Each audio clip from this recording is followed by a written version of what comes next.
What's up, guys? It's me, Tiff. It's been a minute. I haven't done a live stream in so long. In case you weren't aware, the presidential inauguration just happened over this past weekend. Mark Zuckerberg was caught ogling Lauren Sanchez, Jeff Bezos' fiancé, her bosom, her breastises, her titties. I don't know what things I can say on YouTube without getting demonetized. I thought this was absolutely hysterical. Okay, got 2 million views. After I posted this, I saw that Jeff Bezos himself liked the tweet. I got a notification since I do follow Jeff Bezos, and he liked the tweet, so he knows. He saw it. He probably doesn't really care. It's natural for people to look. I mean, I will say that I know that Mark Zuckerberg had his little smoking meats phase, but I feel like this is the most relatable thing he has ever done. I think it's hysterical. I don't know why she decided to wear like literal lingerie beneath her blazer, but homie was ready to risk it all. He proceeded to just double down, in case you guys haven't been following along with this silly little saga. I mean, Mark Zuckerberg owns Instagram. He should be aware of how it works. Unlike X, likes on Instagram are public, and Zuckerberg proceeded to just go in and like Lauren Sanchez's little gown picture right after the inauguration on her way to the Starlight Ball. So he just doubled down. So maybe trouble in paradise for Mark Zuckerberg and Priscilla Chen or whatever her name is. My page is not becoming like a TMZ tabloid. I just honestly found this funny because I was watching the inauguration from my bedroom with no f***ing life. So I was just giggling to myself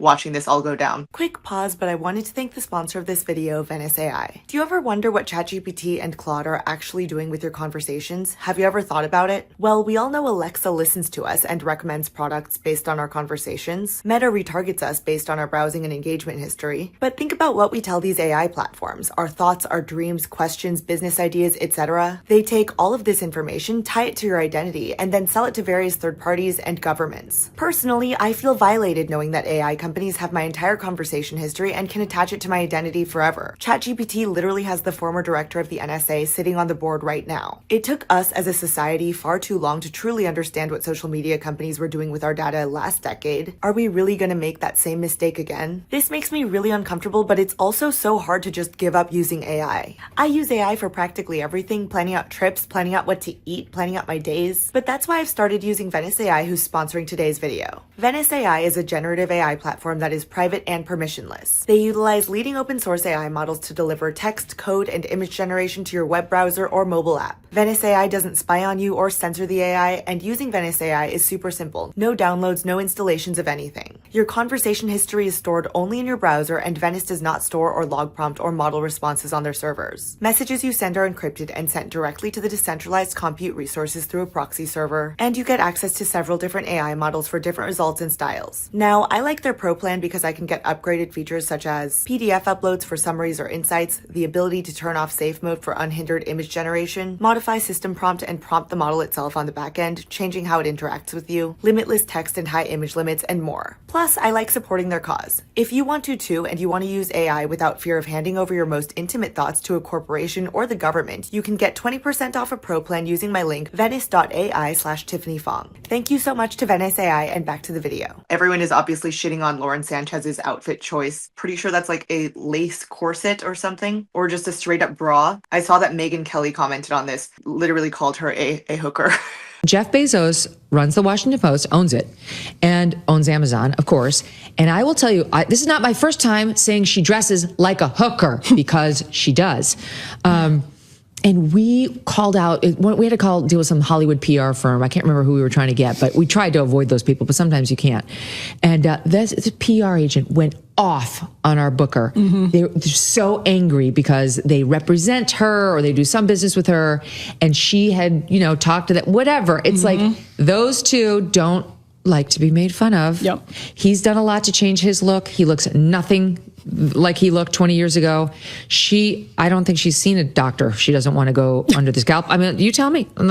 That's not natural. No.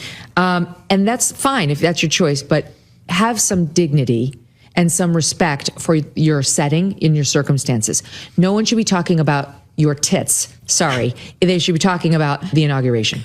Honestly true though. I've made a point of always wearing high neck outfits in all of my videos because I think that I don't want to come off like a whore. Do I think that Sam Bankman-Fried could ever get a pardon from Donald Trump? I mean, SBF was very publicly a donor to Democrats. He was one of the largest donors to Joe Biden's campaign. So I don't think he's particularly friendly with Donald Trump. I don't know if you saw, but SBF was actually contemplating how much money he could potentially, I guess, bribe Donald Trump with in order to not run again. I think that the number that he came up with was about $5 billion. So, given that information, I highly doubt that Donald Trump will go out of his way to pardon Sam Bankman Fried. He did, however, pardon Ross Ulbricht recently. I don't know if you guys saw this, but Ross Ulbricht was the founder of SilkRoad. Donald Trump did, prior to his election, promise to pardon Ross Ulbricht. He did it. Yesterday, actually. Yesterday on Truth Social, Donald Trump posted, "I just called the mother of Ross William Ulbricht to let her know that in honor of her and the libertarian movement which supported me so strongly, it was my pleasure to have just signed a full and unconditional pardon of her son Ross.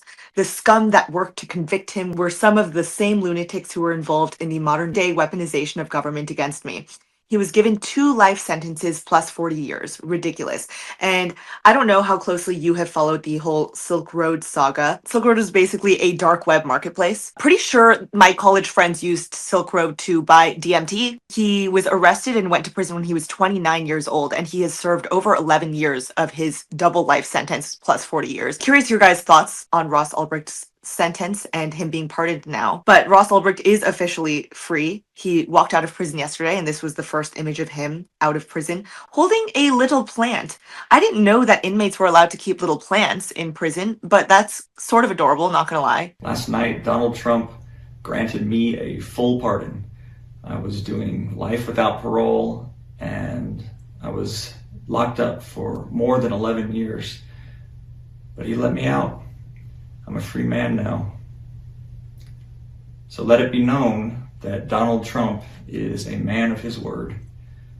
Thank you so much, President Trump, for giving me this amazing blessing. I am so grateful to have my life back, to have my future back, to have this second chance. This is such an important moment for me and for my whole family. It's an important moment for everybody who's been working for this for years.